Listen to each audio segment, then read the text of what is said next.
Mañana, 20 de mayo, llega la segunda feria de la presión alta, detección y tratamiento de la hipertensión en Fundacor, consultas gratuitas en cardiología, diabetes, medicina interna y nefrología. Además, contaremos con pruebas de glicemia gratis, electrocardiogramas gratuitos, pruebas COVID gratuitas.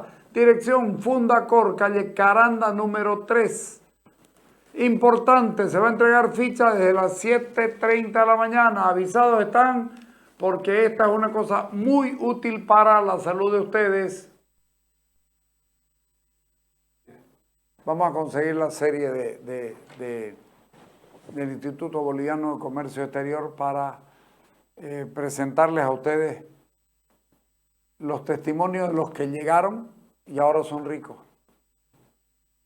para que Richter entienda algo de Santa Cruz, porque nos odia. ¿Sabes qué? Le decía, ¿por qué me escupí? Le dijo el curucucí al sapo, porque brillás, le dijo. Lo mismo es esto. Porque brilla, porque Santa Cruz brilla, estos lo escupen y lo quieren extorsionar. Vámonos con la nota número 6. Se firmó un acuerdo para levantar el bloqueo en el norte cruceño. De que evidentemente nosotros hicimos un análisis muy profundo sobre los dos decretos, donde en los dos decretos obviamente incorporan a otros sectores que no estaban en la lucha y nosotros no podíamos estar luchando por ellos. Y de esa manera hemos visto la manera, porque en principio nosotros pedimos, es decir, la abrogación. Y como segundo punto fue la derogación de uno de los artículos que no nos tomen en cuenta, es decir, dentro de esos dos decretos, tal cual fue lo que se acaba de firmar el convenio para poder que nosotros los sectores productivos o los agropecuarios, los pequeños productores sobre todo, no estemos tomados en cuenta en estos dos decretos. Debería derogarse, es decir, uno de los artículos y debería salir un decreto legalmente, pero eso es un tema que hay que trabajarlo para que el productor no esté inmerso y que las autoridades correspondientes que estén fiscalizando no nos perjudiquen, es decir, a nosotros, aunque hay un compromiso de que los controles en la zona productiva no debería existir. Bueno, el compromiso que fue de un principio fue que el combustible no debería faltar en las zonas productivas y que el Estado se compromete, es decir, a abastecer a todos los surtidores. Pero no nos olvidemos, aunque nosotros no fue de nuestro agrado, es decir, las tarjetas Visisa. Esperemos que estas tarjetas hagan milagro y los combustibles estén disponibles para la necesidad del productor. Perfecto. Esperemos que hagan milagros y haya. Ponerlo primero, don Juan Yujra. Que no hay plata. ¿Qué están prometiendo si no hay plata? Dale. ¿Cómo podemos entender o interpretar este acuerdo al que supuestamente llegaron los productores del norte con el gobierno para la provisión de combustible? Pero no se habla de poder dejar sin efecto el decreto 4910 y el 4911. Muy preocupados estamos, ¿no? Ellos hacen un decreto sin consultar con los sectores, sin saber la cantidad que necesitan los productores para poder seguir trabajando, ¿no? Sin embargo, ellos siguen con ese decreto, ¿no? De que para regular el combustible, ¿no? Y creo que hoy estamos tropezando por la falta, creo que hoy día lo ha dicho, por la falta de economía que no hay en los dólares. Es por eso que no hay combustible. Muchas veces nosotros le habíamos dicho por mediante los medios que nos digan la verdad, cuál es el problema de tantas filas, de reducirle a los surtidores acá en Santa Cruz y en las provincias, porque ustedes saben, los medios, desde cuándo ya venimos arrastrando este problema. Este problema ya viene arrastrando bastante tiempo. Hace 8 meses ya venimos, no es de recién. Solo que los anteriores meses era al mes una vez, 2 veces y casi no se lo sentía. Y ahora ya es día por medio. ¿Y será que vamos a llegar hasta fin de año?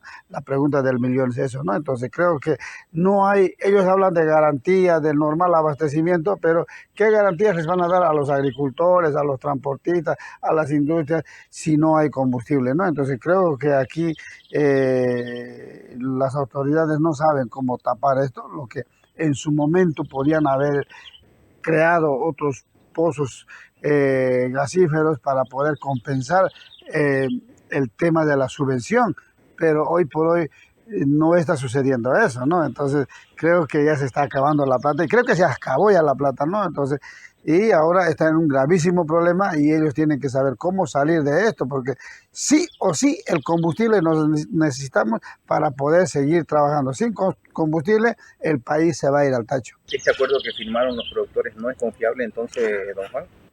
¿Cómo va a ser confiable? Pues si ellos mismos están regulando, van a seguir regulando, esto no va a parar, ¿no? Esperemos que me esté equivocando yo, pero la verdad es que si el vocero dijo que no hay dólares, no hay plata, entonces creo que esa es la gran pregunta del millón. Y otra cosa, nosotros tenemos entendido de que los transportistas que están allá están parados para poder cargar, les dicen primero tienen que cancelar su país y luego los cargamos. Y hoy por hoy, hasta a los transportistas ya les deben el flete desde del servicio que hacen del otro país para hacerlo llegar hasta aquí, ¿no? Entonces, creo que aquí estamos ya pateando oxígeno. Creo, la verdad, que no sabemos qué va a pasar más adelante.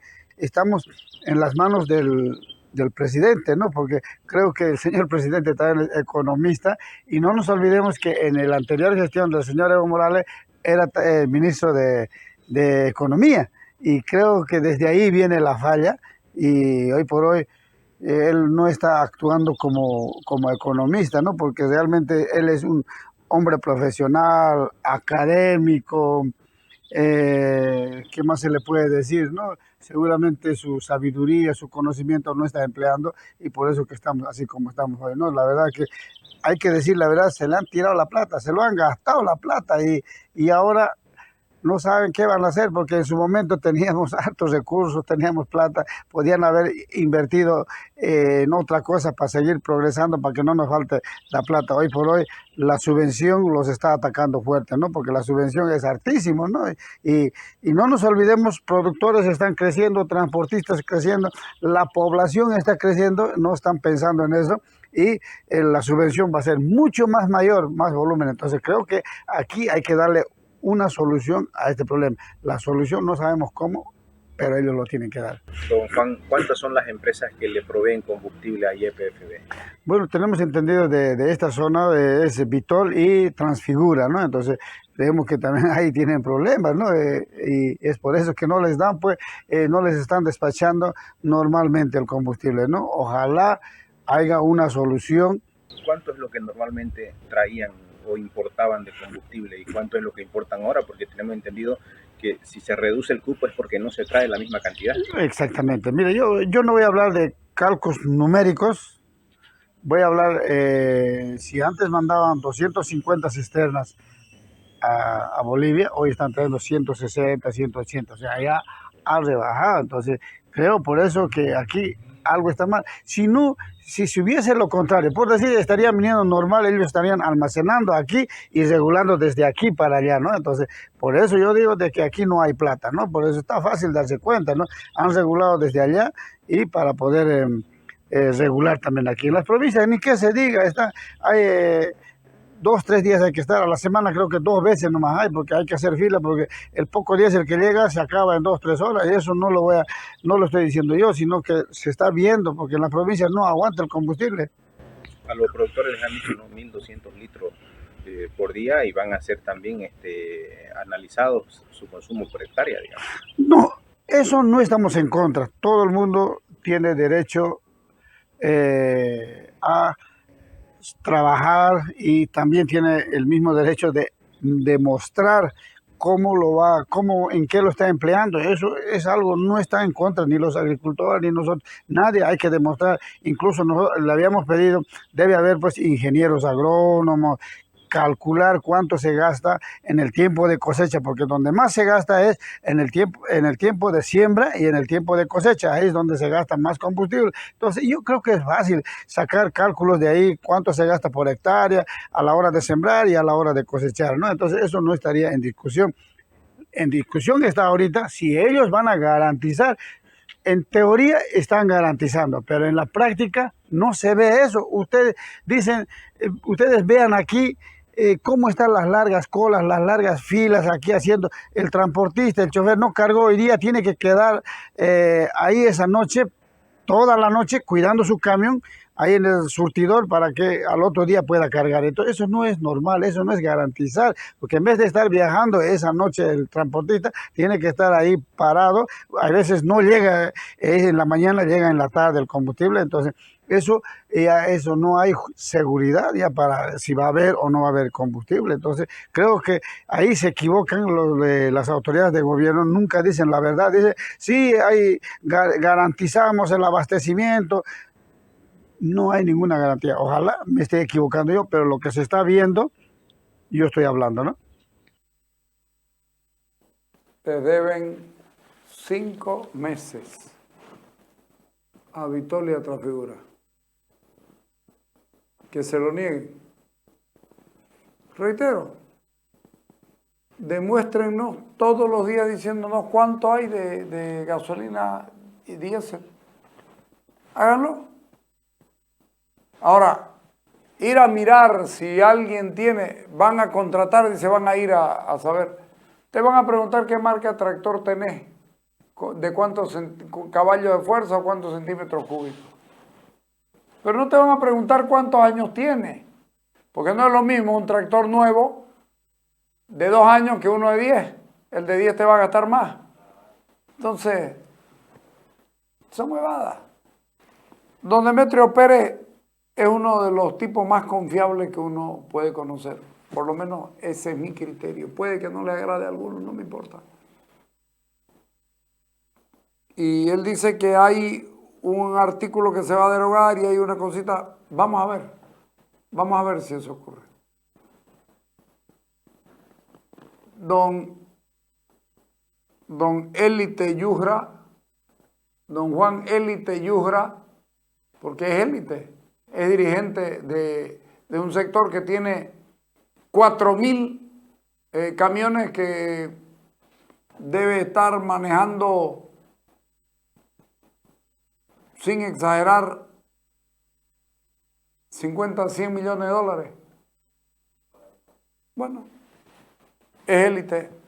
A ver qué dice don Richter. Pero ponerle la nota a Darío Monasterio.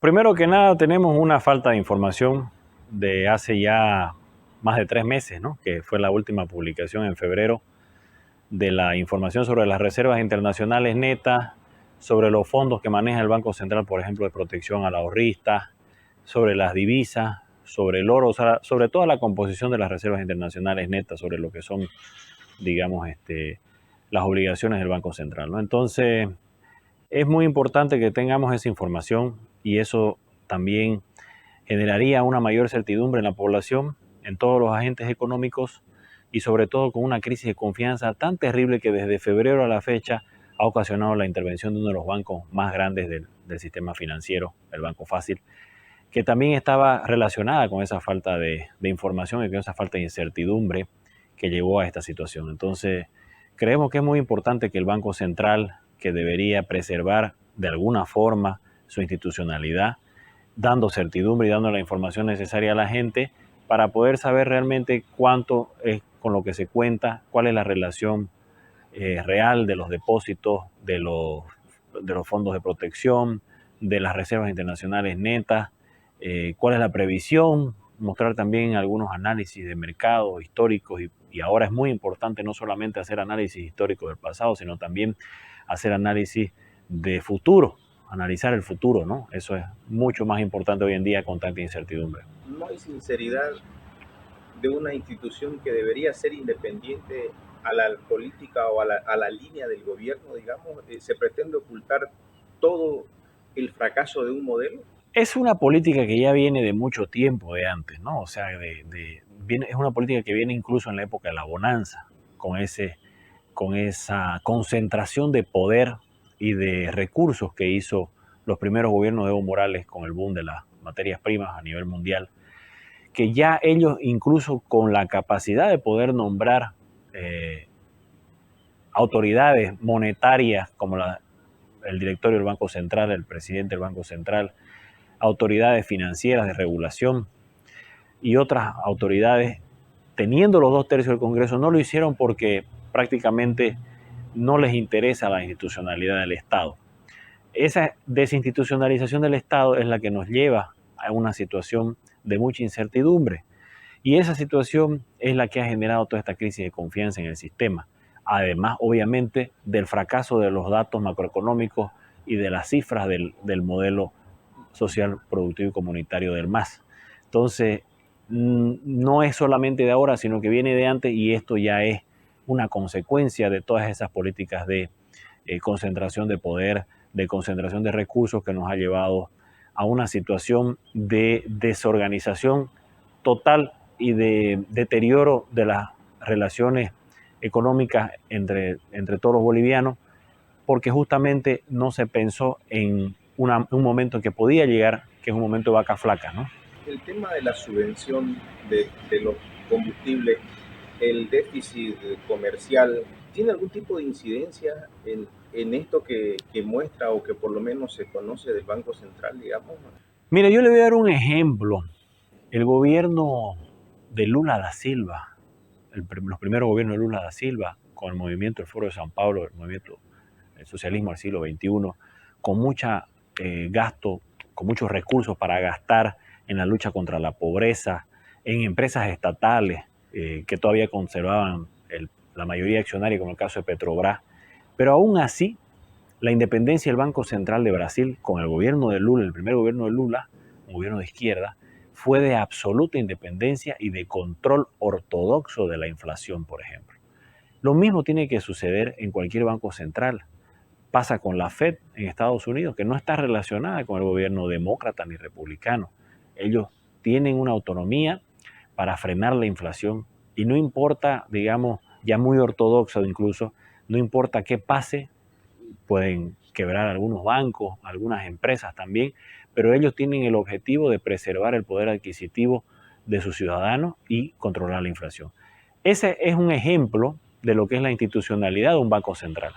Nosotros no tenemos esa institucionalidad. El Banco Central ha prestado dinero de las reservas internacionales netas a empresas públicas, ha puesto en riesgo todo su patrimonio y sus activos, que justamente son para preservar el poder adquisitivo, para evitar estos movimientos de shock, de evaluaciones de dólares paralelos, como ha sucedido en los últimos meses, que han generado también efectos inflacionarios, pueden generar efectos inflacionarios, y también no tener los recursos necesarios para poder dar tranquilidad con el comercio exterior, con las importaciones que son tan importantes para el país, de combustible, por ejemplo, como usted lo estaba mencionando.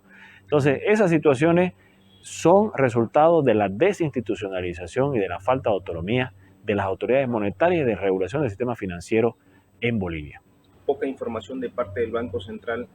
Estos cuadros, ¿qué señales nos da en cuestión económica? Bueno, no quiero especular porque no tenemos la información, pero todo indicaría de que hay una tendencia a la baja en muchos de esos indicadores de ese cuadro, ¿no? Reservas internacionales netas, divisas, el del oro también tendríamos que ver. ¿Hemos acumulado oro o hemos vendido oro? ¿Qué hemos hecho? No tenemos la información. O ahora con la ley del oro, ¿no?